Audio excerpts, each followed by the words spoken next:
Hey, you be nice to my truck today. I'll Treat try. it with respect. I will try. And remember, not $1 over the Kohl's cash. Not $1 over. We don't want to get sucked into that cycle. I will try. How tall of a Christmas tree? 9. 20. 9. 20. 9. 9. 10. 9. 20. 9. 10. 9. We'll see what I can bring home.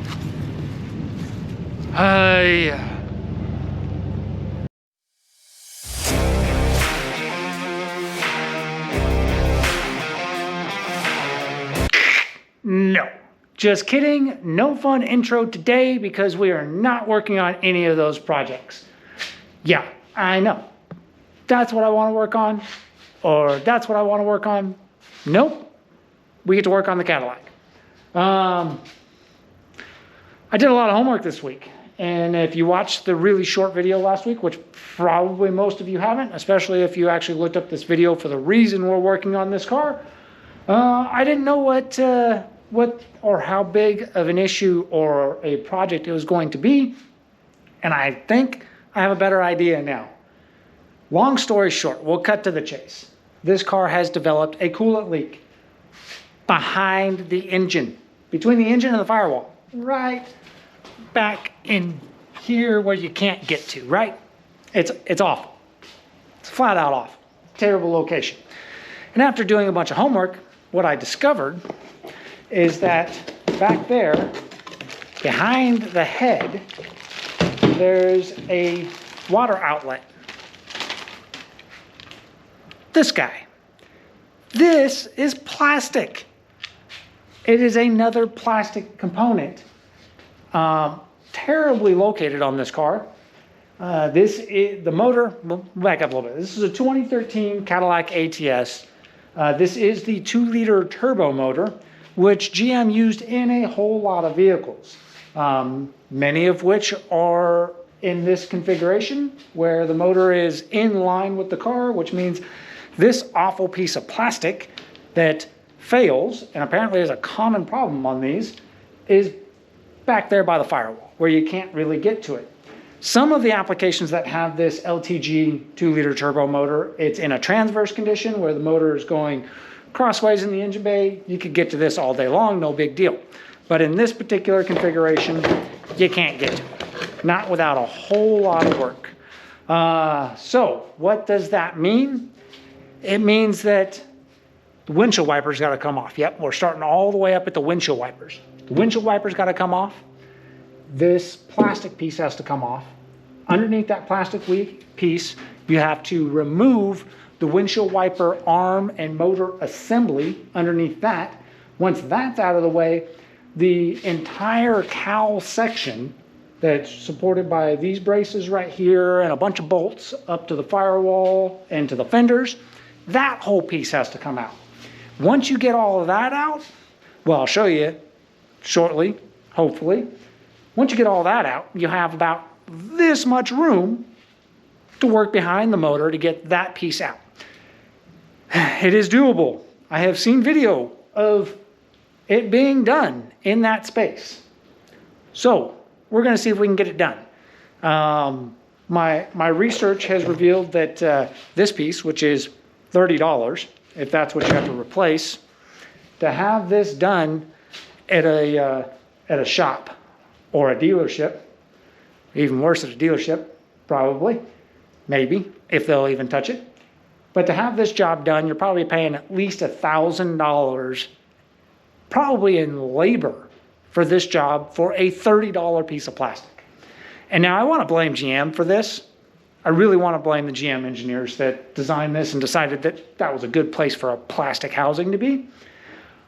But it's a common problem across all newer cars that stupid stuff like this is being done with plastic, and it's extremely inconvenient, and it's one step further in proving how design engineers look at things more as being disposable these days versus being fixed or surviving long term. Well, that's not how I roll. This car's paid off. We have no car payments. I'm not just going to throw it away and go get a new car because it's got a bad piece in there. And I think I've got enough of the right tools because I don't think this takes any specialty tools. If it does, don't worry, you'll be sure to find out in this video, but I don't think it does. I think some basic hand tools is all you really need. You just got to be willing to cut out an entire day of your life in order to do it. So I'm going to get started. I'm going to start tearing this apart. The first part of this, there's really not anything exciting, so I don't know how much of it I'll show in the video. Windshield wiper's got to come off. That plastic's got to come off. The windshield wiper motor assembly's got to come off. That's a handful of bolts. Anybody can remove a bolt. So let's get the party started. All right, it's, I don't know, a while later, and we've got the cowl completely removed. That consisted of, ooh, there we go.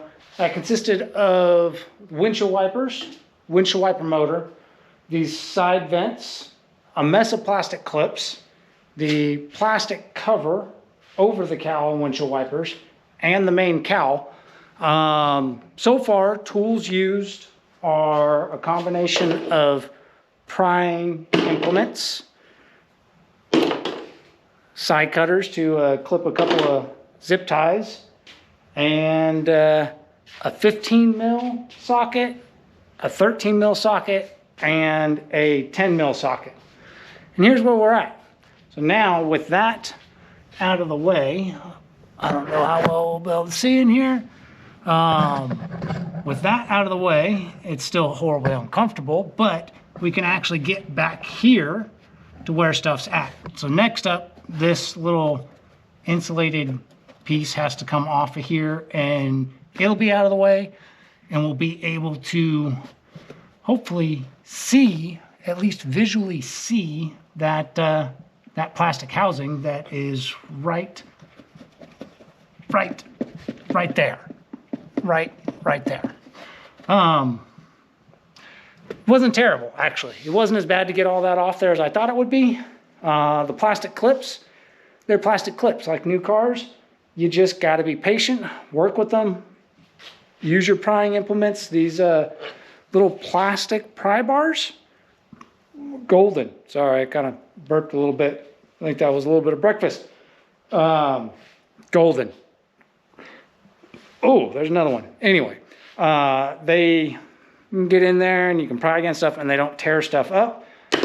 The windshield wiper motor assembly was a little bit of a pain in the neck. I did have to, I had to get it unbolted and then kind of get the cowl to wiggle loose a little bit, and then I could get it out of there. I didn't want to squeeze out between the cowl and the windshield. At least I didn't want to force it, because the last thing I want to do is crack the windshield trying to fix this. The plastic bit, come down here a little closer. The plastic bit that covers this, the actual cover, after you get the clips out, it's got a mess of 3M tape or double-sided tape on it that actually tapes it to the steel cowl. So we'll have to put some of that back in there. So even when you get the clips out, it doesn't feel like it's loose, but make sure you get the clips. The only one that's hiding that you can't see is right here in the very middle. You got to pull the rubber up a little bit, and it's a different style of clip. Most of the clips are this style right here. They got the little head that pop up, and then they'll pop loose. The one in the middle I completely annihilated because it's one of the ones that just shoves and there's no release on it. Maybe we'll replace that. Maybe we'll shove it back in there. So yeah, once I got the clips out, then I was able to get that to peel up. I also, after getting all the bolts out that hold the steel cowl in place, it didn't want to budge. And I thought, well, maybe I missed a bolt, and I looked at it and went over it and back and forth in every angle I could fathom, and couldn't find any more bolts. So I gave it a good, you know, a little old car methodology and just yanked on it, and it popped loose. So it also had some form of adhesive, double stick tape adhesive that was basically gluing it to the car. So once you get the bolts out, which is a combination of 10 mil head bolts, as well as nuts to studs that are coming off the firewall. They're in a handful of places. You can see there, maybe you can see it. There's some studs. 1, 2, 3, 4, 5, 6 it looks like. And then a handful of bolts. Just make sure you look real good. If there's no bolts and it doesn't feel like it wants to budge, just give it a good, you know, and it'll pop loose. Should. Maybe. Anyway, I am going to remove this brace right here as well so that I have a little bit more room, because this is the side that I'm going to work it from to try and get to our water neck that's back there. And once I get that exposed a little bit more, there is another part back there that I do really want to look at and is going to get addressed at the same time. Well, one, because it's in my way of getting to the water neck. And two, well, I'll tell you about number two, the reason why we're getting back there related in that particular component. Foreshadowing, vacuum pump. So let me get a few more bits off and out of the way, and we'll start looking at the problem, because we'll have it exposed. Exposed. That's kind of a fun word to say. So I'm in here fussing with this stupid thing, this heat shield on the back of here. The reason why I'm fussing with it, you can see I got the top of it loose. There's clips down behind the motor, them push-in tree-type clips that are holding this cover against the back of the motor. And there's one on, I got the one loose on that side, so now I can kind of get the one side up, but I need it all the way out of my way. So to get to this clip, I'm like, all right, well, I'll get this brace out of the way. And I started removing this brace, and I noticed this. And then I started looking, and this looks like a house cord, right? And it's just got a kind of clipped on here. And there's it's a plug, a 110 plug. The only thing I can think of, I've never seen this in here before, and I'm sure I could trace the wiring and figure out where it goes, but I suspect that this car has a block heater. I've only owned this car, or me and the wife have only owned this car for a little over 6 years, and I have never even known that this was in here. The things you find when you have to dig into a car, right? You know, you never know what might actually be in there. Granted, I don't think anybody's ever been in where I'm trying to go, because the stupid clips, nobody in their right mind would snap it back in, because you can't get to it to unsnap it, and it's not broken. So that's annoying. But a block heater. What I can say, which it doesn't surprise me actually that it has one, is this car is originally from British Columbia. It's a Canadian. Yep, this car came from Canada before we had it. The only reason why I know that is because of the paperwork in the glove box. It has a Canadian dealership sale tag in there. So, learned something new about the Cadillac today. It has a block heater that we'll never use, because we don't need a block heater where we're at. Plus, this car lives in a garage. Anyway, I'm going to go back to trying to get this out of here. I got to figure out how to get that clip to come loose. Once that's out of the way, we can finally start addressing the whole reason for this whole fiasco. Hopefully. Fingers crossed. This is going about as well as expected. Have I told you that I don't like working on newer cars? I don't. Not much looks like it's changed, but we have reached a critical stage in the process. First off, I said something earlier about the vacuum pump. It's got to get out of my way to do the water housing. Now, we're going to circle back to that here in just a second, because it's ready to come out. The bolts are loose, which was a pain in the neck. To get the vacuum pump off, you also have to remove the vacuum line that is on the vacuum pump. I will have you know that this vacuum line has 0 flex in it. It's a formed, rigid, hard plastic line that as soon as I popped it loose from the vacuum pump, snapped off. Clean break. Look at that. Clean break on a vacuum line. So now I've got a vacuum line to replace as well. Here's the learning moment.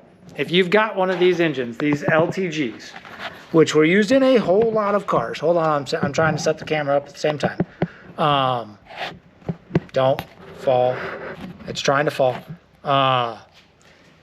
If you've got one of these, whether it's in an Equinox or a Camaro or a Cadillac ATS, just like what we're looking at here, the vacuum pump is a known problem. I didn't know it was a known problem until I was trying to figure out how to change this water housing, which sent me down the road of the vacuum pump, which is a much more critical issue. These vacuum pumps have a tendency to self-destruct. When they self-destruct, parts break off and go inside the engine and annihilate your entire engine. So we're going to find out. One of the things that this car has had for a little while is an oil drip. Shocker, it's been coming from the vacuum pump gasket, which, side note, the vacuum pump gasket costs like $60. The vacuum pump comes with the gasket, that exact same gasket, and it only costs like $80. I'll put links down in the description below if you don't believe me. But we're ready to get this thing out of here, and I'm hoping I don't find what I've seen in some video. Maybe we're ready to get it out of here. I took 3 bolts out of it. It's only held on with 3 bolts. Why won't it move? Oh, golly. Oh, there it goes, I think. Hopefully she doesn't leak too much oil everywhere when it comes out of here. Oh, ah, son of a Ooh, ooh, ooh. Dang, that was a very unpleasant. My thumb and that stud on the firewall just became very closely acquainted. It turns out the stud on the firewall is not a fan of my thumb. Deep breaths. I'll be right back. After some very choice words, every choice word I know, and a proper Band-Aid, because I started spewing fluids as bad as this car, we're ready to carry on. Pro tip, don't put your finger behind that pump when you're pushing it out of the back of the head, because when it goes, your finger will know. Anyway, I don't know what I was saying. Something about this being, oh, this is a known problem with these engines. And it, there, come on, come out of there. Come on, come on. There's barely enough room to wiggle it out of there. All right, good news. This one is not broken. That's a relief, because these pumps, what happens here, let me, let's go to the table. Go to the table. All right. Adjust. There we go. All right. What happens is these little teeth on this drive gear, which engage with the back of the camshaft on the exhaust side, these teeth break. And when they break, they fall off inside the motor, and then they proceed to annihilate everything in the valve train, and who knows where else they might actually go.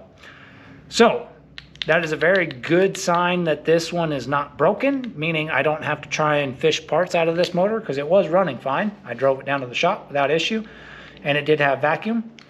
But because this gasket was leaking, and there's the telltale sign, you can see right there maybe, You see how the gasket's got silver sections on it? That's where my oil leak was coming from. And sure enough, you can see, you know, well, a lot of oil on the bottom of this is from right now opening it up. But if you look right along that edge, you can see the dark burnt oil, burnt-ish anyway, along this face. That's where we were leaking oil between the pump and the head. This gasket, if you want to just replace the gasket, what you can do is $60. Or you get a whole new pump, because they are prone to failure, which includes the gasket, for $80.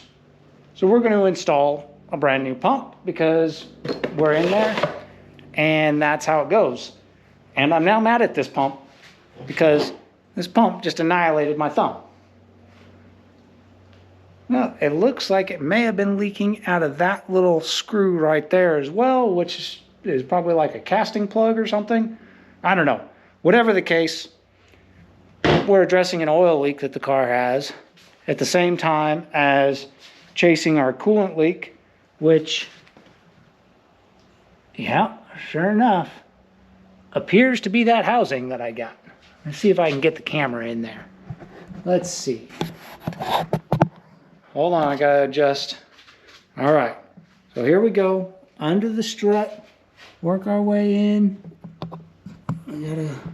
Trying to get you back there. You can see where the light is. I don't know, I can't tell if the camera can see it. Oh yeah, right there, that's our coolant temp sensor. And if you look right here on top of this housing, we are soaking with coolant. So there's something, either the gasket for the coolant temp sensor has given up the ghost, or that housing itself is cracked. Either way, we got a new housing that came with a new coolant temp sensor. So I think we're probably going to end up replacing that whole thing. But yeah, that'll be fun. Okay, I started putting my hand back there, trying to figure out if I could even get to the 2 bolts on this housing. Because the way this is on the back of that motor is like this, right? That's how it is on the back side of that motor. And I can see clear as day the top bolt. The bottom bolt, I can barely even get a finger back in there to where it's at, and I don't know if I can get a tool on it right now. I haven't tried yet. But I remembered, courtesy of my brother-in-law, he may have just saved me a significant amount of headache, because I have a tool that's going to help us identify exactly what's leaking here. Hopefully. Fingers crossed. This here is a cooling system pressure tester, which happens to have the right adapter to put on the cooling system on this car, which is money. So what we're going to do is we're going to pressurize the cooling system. This has got a 20 psi cap, which means I can take it up to 20 psi. I doubt we're going to have to go that high to see the leak, and we'll be able to, hopefully, by all means, once we pressurize the cooling system, the leak will reveal itself. We'll know if it's a crack in the housing, we'll be able to see what side it's coming from, or if it's an issue with the coolant temp sensor and O-ring seal right there.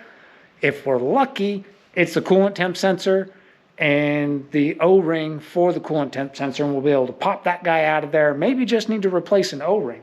This is an awful lot of freaking work to replace an O-ring on a coolant temp sensor, but if it saves me from having to try and figure out how to get to that bolt that right now I can maybe touch, blindly feeling around back there.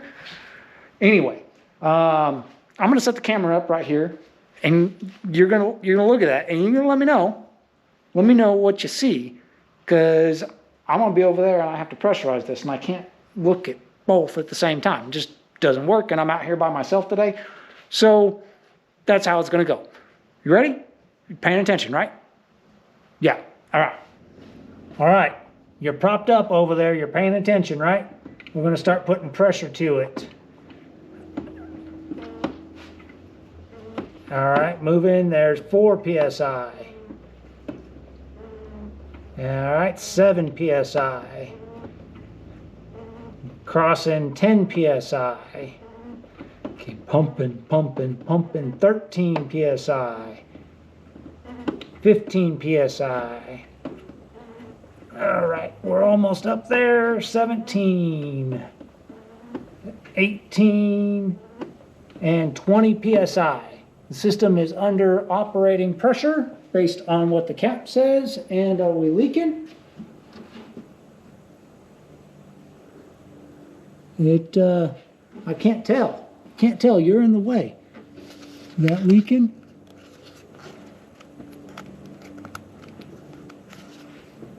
Oh, look at that. Touch the coolant sensor and the fluid started flowing. I bet you the pressure's dropping too. Yep, pressure's going down. I'm gonna put money on, boys and girls, ladies and gentlemen, that the O-ring on this sensor is probably smoked. You see that? See that stream of fluid going down there? That is coming from the sensor. All right, so the coolant temp sensor is definitely leaking.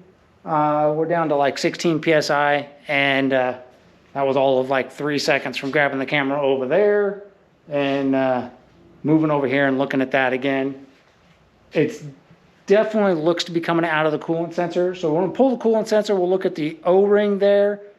The new housing did come with a new sensor. So maybe we will just steal the sensor out of this housing, stuff it in that one, and repressurize the system and see what happens. Maybe it'll be that easy.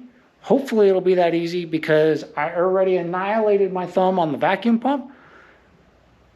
I already broke a vacuum hose, and we're not even to the bolt that I can't get to yet. So hopefully I don't have to. We'll see what happens, right? I mean, all we can do is try.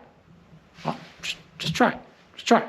You know, did you know this particular job, this much stuff ripped apart, I'm pretty sure the dealership's going to charge thousands of dollars, at least 1,000, at least. So basically, I'm, putting money in my pocket by smashing my thumb,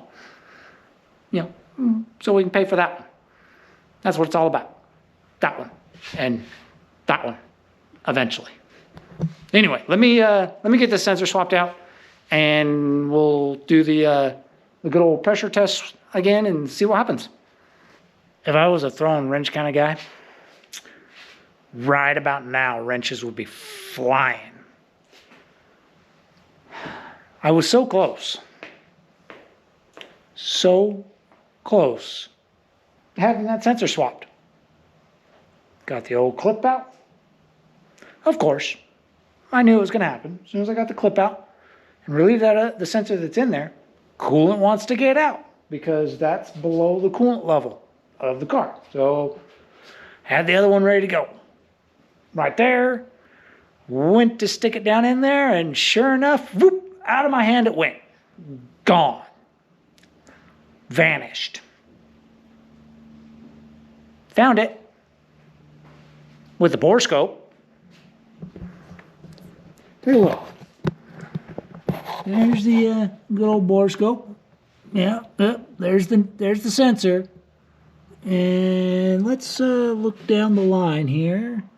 Well, you see that little white spot down there? Yeah. I know. You didn't really see anything other than a little white spot down there. That's the light on the bore scope. In the tunnel. The sensor is in the tunnel, stuck between the transmission and the tunnel. Tell me again why I like working on cars?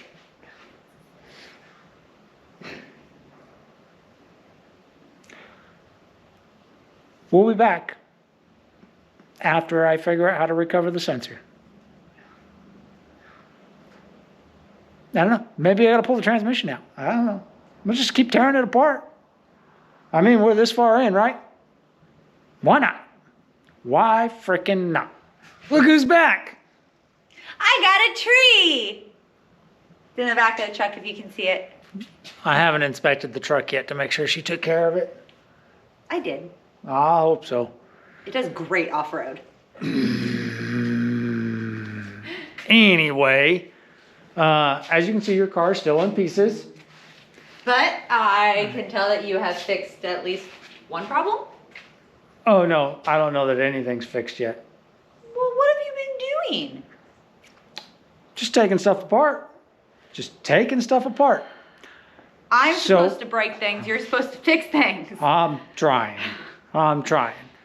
So, as you are aware, that that sensor went down the tunnel. I'm headed over to get my light off the charger. I had to put it on the charger for a few minutes. That sensor went down the tunnel, and that took forever to recover because it didn't go all the way down. I couldn't get to it from under the car. Yeah, it was awful. It was just awful. And you take that for a second. But after enough screwing around, I finally got it out of there. It was wonderful. Put the light up. So the new sensor, I got the old one out, which you should still be able to see it hanging around over here somewhere. There it is. The old one's out. It's still connected to the wiring harness. The new one is in the housing, and we're gonna pressure test it again. Is it still clean and dry? Yes. My mirror's not over there, so I can't see. Trying to get close enough, guys. Sorry. It might work better to what I did earlier is I went in from the side like that. Okay. Okay. You got it? Hang on, people. Work with me. Whoa, shaking the I camera. know. You got it? Yes. All right, we're gonna put some pressure to it. Need to reseal the cap. There we go. We're gonna see if she'll hold pressure. There's 7 psi, 10 psi, 13, 15. All right, 17, 18, 19, 20 psi. So at 20 psi, oh, I think we're still leaking. Yeah, we're not holding pressure. Is anything coming out back there? Nothing at this thing that you, nothing at the piece that you fixed. Yeah, that all looks pretty dry still. So it's coming out from somewhere else. What? Don't tell me that. I'm sorry. Yeah, that's not ideal.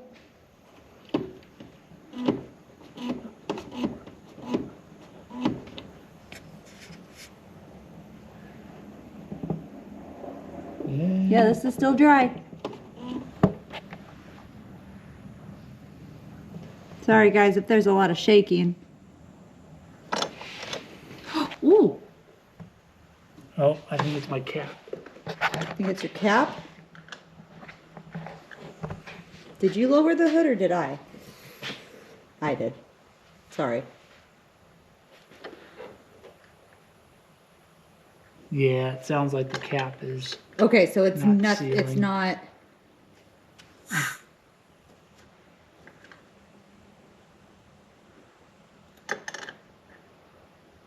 Okay, I don't hear any.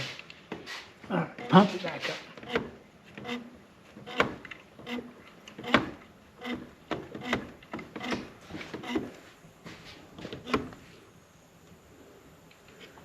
Looking over here.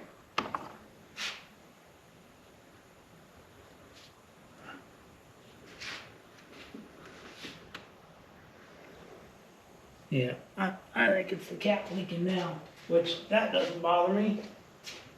We can do a quick water test and see if it bubbles. bubbles over here, then that's fine.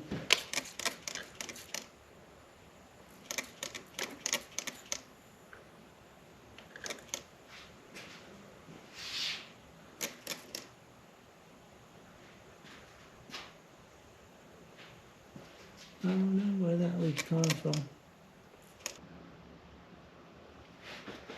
All right, let's pump this up one more time. 4, 7, 10, 13, 15, 17, 18, 19, and 20. And that is holding. So the cap just needed to be reseated on the tank. We're holding 20 psi in the cooling system. And there's no leaks over here. And it's nice and dry still. Yep. Stuck my head all the way back. Yeah, that's looking pretty good back there. You scratch my car, I'm gonna hurt you. That's the last thing I'm worried about right now. See how many parts of your car are on the floor? Shush.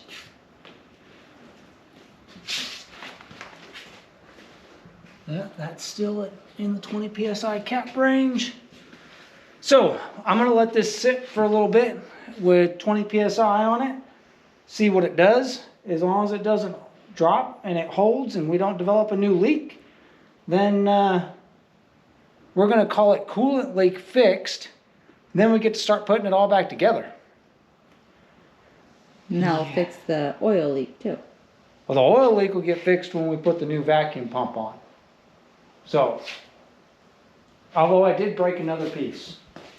Oh my gosh. It's plastic. As soon as I disconnected the line off the oil pump, because it had to be disconnected, the line broke. You have a fix for that, Do you right? see this? The line. Yeah, but the line just you snapped have, off. You have another one, right? No, I don't have another one of those. What the heck? I'll figure something out. Okay. Figure something out. One thing at a time. Okay. Yep. Still got 20 psi. We'll be back. So the fiasco continues. That sensor's in there, and it's still nice and dry back there. System's holding pressure. That's great. I went to plug the wiring harness into the sensor. Not the same plug. Way to go, Amazon. Lovely. Got me. So it's sealed up, but now I can't plug the wiring harness back into it, which means I'm Off the AutoZone. yeah, I'm gonna have to run to the auto parts store and get the correct sensor, which means that housing that I'll put a link down in the description, don't go buy it. I hope you make it to this. I'll note it down in the description not to buy because it comes with the wrong size sensor. Or if you do want to buy it, also buy the correct sensor for your application, because I can't guarantee that the sensor for the Cadillac is the same as every other application that this motor ends up in. I don't know why it wouldn't be, but I don't know. Maybe just double check the sensor, all right? Because otherwise you end up like me, you get it back together, go to plug the wiring harness back in after not making too big of a coolant mess, and find out that you've got to take it back apart again. So I'm glad I found that out now, which there wasn't really much other of an option, because that's got to be plugged in before I start putting anything else back together. And now I'm off to the auto parts store to get the correct sensor. We're gonna get that tree out of the truck before we go? That's up to you. I can't lift it. It's a big tree. 9 foot, right? Maybe.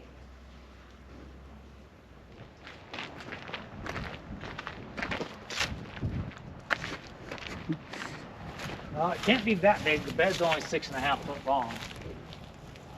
Oh, not light. Can I throw it? Don't break my tree. Ugh. What in the...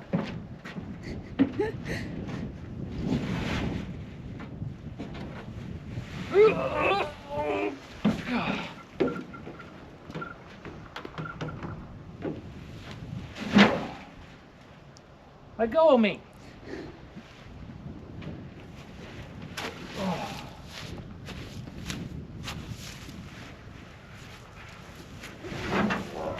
Good Lord. What did you buy? A tree? Is it even gonna fit in the house? It better. Oh, watch out. Why'd you buy such a big one? It's not gonna.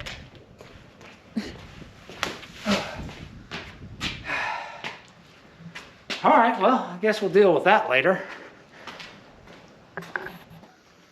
I have returned from the store and they had the right sensor.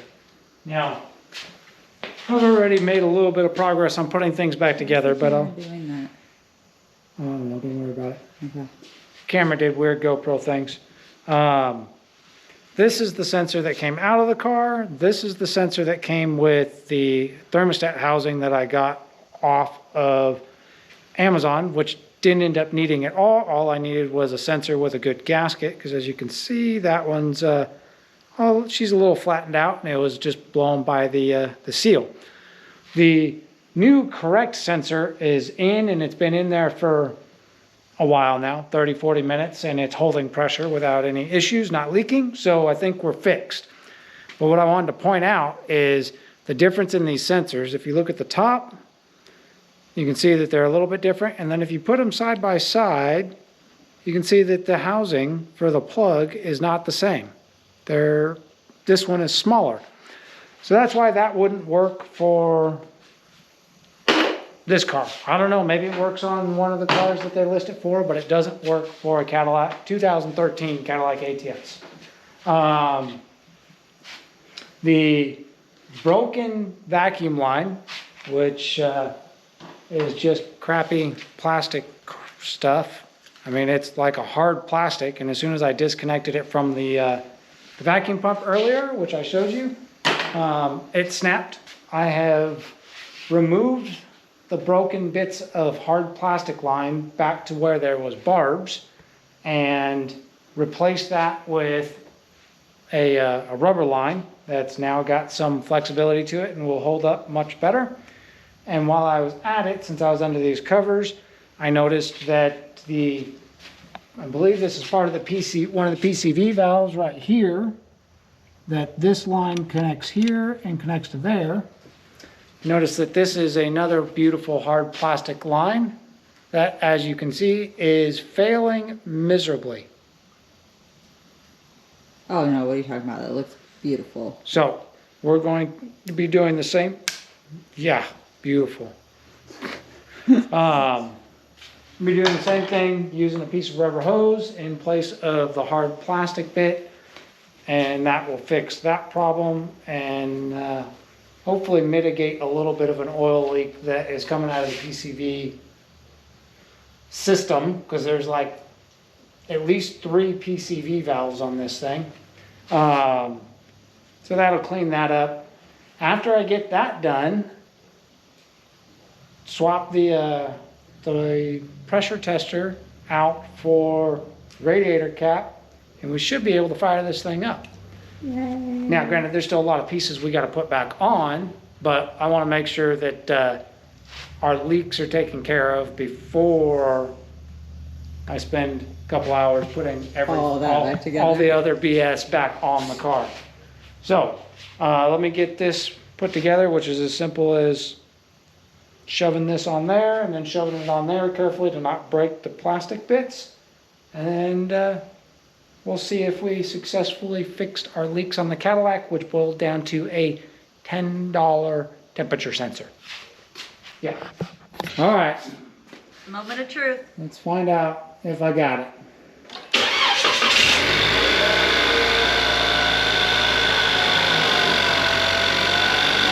Well, it still runs.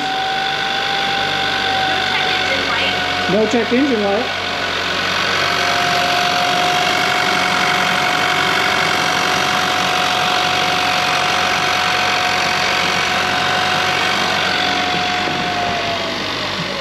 as you can tell, visibility at this point, now that the stuff's back on the back of the motor, is absolutely terrible. But the plan here is to let the car run for a little bit, get a little bit of temperature in it, and presuming that once it gets temperature in it, if we don't see a coolant leak, then that's fixed. And where the oil leak was, I can actually see that. I might even poke around with the bore scope a little bit and try and look back at the coolant housing now that I know exactly what I'm looking for. But I think we've got it fixed. So we'll see. Either I'll be back in a little bit, really grumpy and angry and showing you a failure, or we're gonna start putting the rest of the crap on, get it back together, and get it out of the shop so that we can return to our regular winter program, which is the hot rods. The tools. The only tool that I use that most people may not have is the cooling system pressure tester. You can rent one of those at most auto parts stores anyways. It might save you a headache in locating where your issue is. You saw they're pretty simple to use. The rest of it was some screwdrivers, some sockets, your average everyday tools, nothing fancy. So no, you don't need any specialty tools to do this. Just got to put a day into it. You just gotta get the right part. And you got to get the right part. Thanks, Amazon. All right, so we've been running for a little bit now. The radiator fan is kicked on and off a couple of times, quick buzz. So I know the temp sender is picking up temperature. I've got the bore scope fished in back there, and that's our temp sending unit that we just installed right there. Our clip, and that's where we were leaking before in the earlier video shot. Oh, there goes the fan again. And if the fan's going and the temp sender's telling the fan to turn on, that means we're up to temperature, which is either 180 or 195 for this car. And if it's up to that temperature, that means it's also up, well, it hasn't developed pressure yet because I don't have the radiator cap on. So let's put the radiator cap on. But it's not getting hot either, so if it was getting hot with the radiator cap off, then we'd know, because it would be boiling over.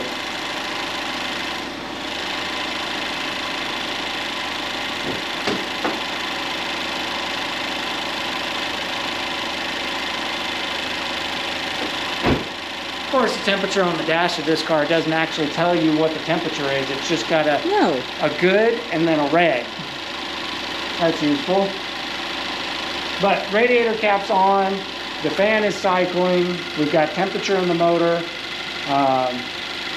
no leak at our fitting where we clearly identified an issue before. There's no oil leak at the vacuum pump now.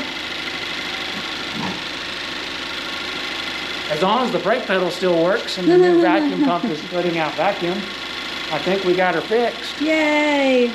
Now we gotta put her back together. No, my job's done. Oh, shut up. I fixed the problem. Shut up. I fixed the problem. All right, we're gonna shut it down, let it cool off for a few minutes, and then we're gonna slam the rest of it back in here because it should go pretty quick. And it didn't take that long to get all that junk out, an hour or so. So hopefully we can get it back in about the same amount of time, and this car will be done, fixed. And just like that, through the magic of TV, or 8 hours YouTube, later. and yeah, well, what time is it? It Time. is, I'll tell you. While she gets the time out, it's all back together. And the back together process, what time? 7:40. 7:40. Okay, so I started on this at probably around 11:30 and had a solid half hour of explicitives when my thumb and that stud became good buds. that delayed it. And then we had Run to the another hardware. 30, 40-minute delay having to go get the correct temperature sensor, since the housing, the one that I had prior, was not the correct one. So if you pull out, we'll call it 2 half-hour intervals, and at 7:40 that becomes 6. So it's right about 7 hours. And that's about what I said this job was about a 7-hour job, is when I was guessing what would have to go into it. I estimated 7 hours for a $10 part. Ended up being a $10 part to fix the leak. I did put a little extra time going ahead and replacing the vacuum pump, but that wasn't necessary to be replaced. It just, we were already there and it had an oil leak, so we fixed that. But I don't know, the average shop hourly rate is what? We'll say low ball, it's $125 an hour times 7 hours. That's $875 in labor. I'm not paying you that. $875 in labor. I'll feed you dinner. I guess that'll do.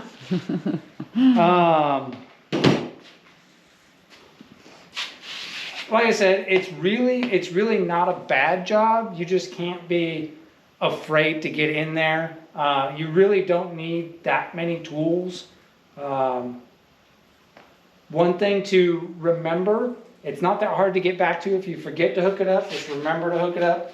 The windshield wiper That's fluid because hose. you forgot it. Hey, I did, and then I remembered. But if you forget and you don't remember to hook it up, and you go to use it, it's just going to squirt windshield wiper fluid all in your engine bay.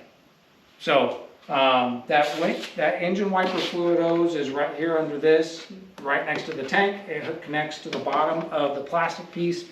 The squirters are in the plastic piece. The caps that cover the windshield wiper nuts that hold the windshield wipers on, they might be fragile. They might break. One of those lost one of its teeth. I think it'll stay on there, but if not, we'll have to track down a replacement there.